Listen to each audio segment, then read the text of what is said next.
Hi, good day again, everyone. So, following up on the two videos about what is trauma and how to be a safe space or safe person for someone who's triggered, I just want to talk to you briefly about what are triggers. A trigger is normally a reminder of past trauma. Now, if you remember about what I said, that trauma is not an event that took place. There is an event or a happening between you and another person, or an earthquake, or drive-by shooting, or community violence. There's always needs to be an event. However, the trauma is what is stored in your nervous system in the absence of someone that could soothe you and calm your nervous system down again, so it stays stuck in your nervous system. So the reminder of the past trauma means, for instance, let me give you an example. A few years ago, I had to take our work car in to have the tires replaced, and as I was standing in the reception of the tire place, I got this smell, and immediately I wanted to vomit. And because I work in trauma, I calmed myself down. I said, okay, focus. You're standing in the tire place. You're not in danger here. What is this that makes you nauseous and want to run? And I've realized then that the smell was similar to the aftershave that my abusive husband that I just got divorced from would wear. So, because our experiences that we have is stored and organized internally. Remember, I spoke about our cells and our nervous system. What we remember or what comes back as a sensation and as a reaction, that is a memory of trauma, comes back in sensations and images. And that, so in your five senses, you're going to have a reaction. You're going to smell something, you're going to hear something, you're going to taste something, you're going to see something, and it's immediately going to kick in a physical reaction. Because what happens is that is part of your emotional brain and it's not under conscious control. So, for instance, if a woman comes and knocks on your door and she can't understand her reaction of that particular evening, it means that on a cellular level and in her nervous system, there's a memory of something that happened before. And it might seem totally unrelated. She might not understand why she has this reaction.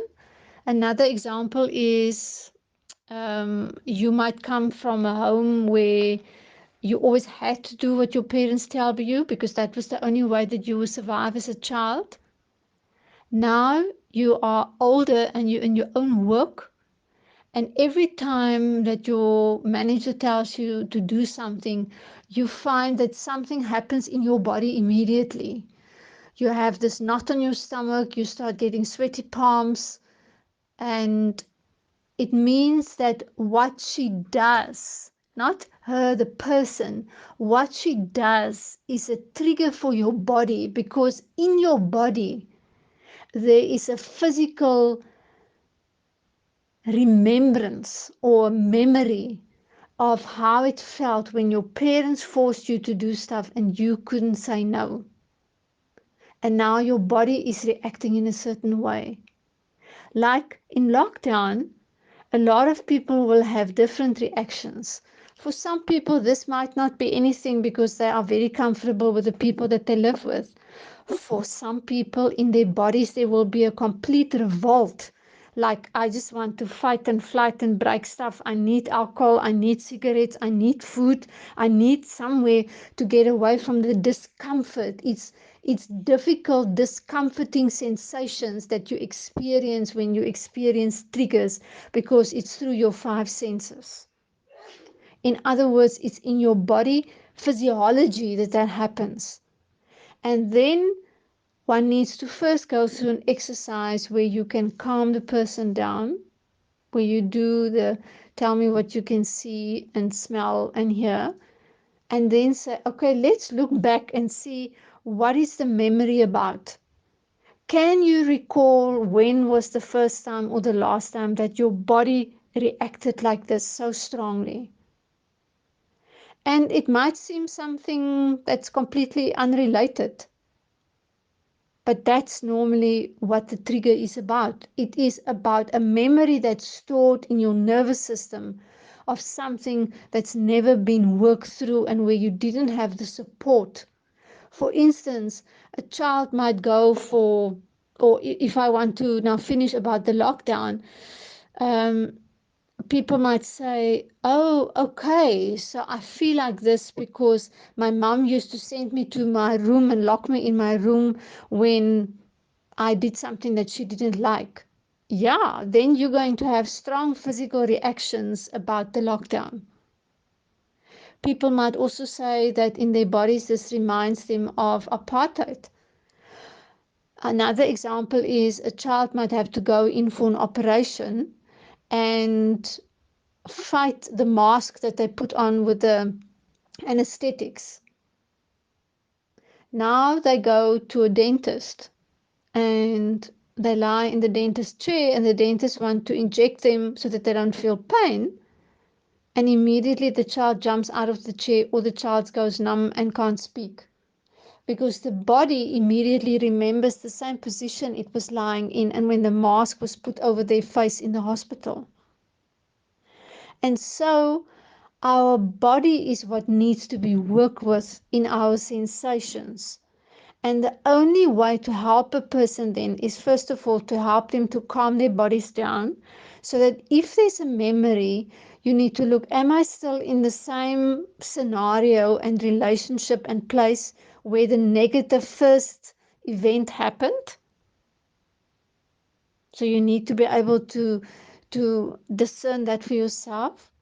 Am I still in the same story? Am I still in the same scenario? If you discover that you're not, then you can realize this is a trigger for me. And how do I calm myself down in the trigger and that I'm not in danger now? Because when our bodies get triggered and there's a memory on our bodily physical level, normally what happens is we want to fight and flight and freeze because our body tells me there's danger coming here. I remember this. I don't know what to do about this. And that's when it helps you to be with someone to say, I get the sensation. I don't know now what it's about. Help me to discern what this trigger is about. Am I safe now or am I in danger now? I hope this helps people to understand.